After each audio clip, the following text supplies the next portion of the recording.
పాలన్ Nagar ACP గారితో ఉన్నాము, హనుమంతరావు గారితో. సార్ నమస్తే అండి. నమస్తే అండి సార్, ముందుగా మీకు శివరాత్రి శుభాకాంక్షలు. మీ అందరూ కూడా, మీ వ్యూవర్స్కి అందరూ కూడా శివరాత్రి శుభాకాంక్షలు అండి. సార్ చెప్పండి, ఇప్పుడు ఆలయం అంతా చూస్తుంటే కనుక ఎంతో కన్నుల వైకుంఠంగా కనిపిస్తోంది. ఈ ఆలయం గురించి అడిగితే మీరు ఏం చెప్తారు? ఇది చాలా పవిత్రమైన ఆలయం, చాలా పురాతనమైన ఆలయం. ఇది దేశ ప్రజలందరూ కూడా ఈ మహాశివరాత్రిని జరుపుకునేటువంటి పండుగ ఇది.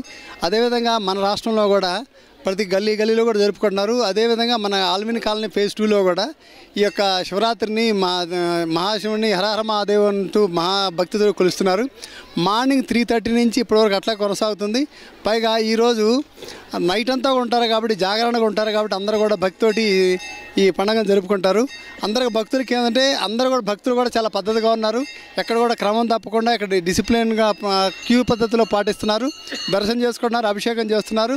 అదేవిధంగా అందరూ కూడా దేవుడి శుభాకాంక్షలు శుభాశీస్సులు అందాలని మనస్ఫూర్తి కోరుకుంటున్నాం. అలాగే మీ డిపార్ట్మెంట్ వాళ్ళంతా కూడా ఇక్కడ అబ్జర్వ్ చేస్తున్నాం సార్. ప్రతి ఒక్కరిని కూడా చాలా చక్కగా వాళ్ళంతా దగ్గరుండి అన్ని చూసుకుంటున్నారు, ఎలాంటి ఇబ్బందులు లేకుండా.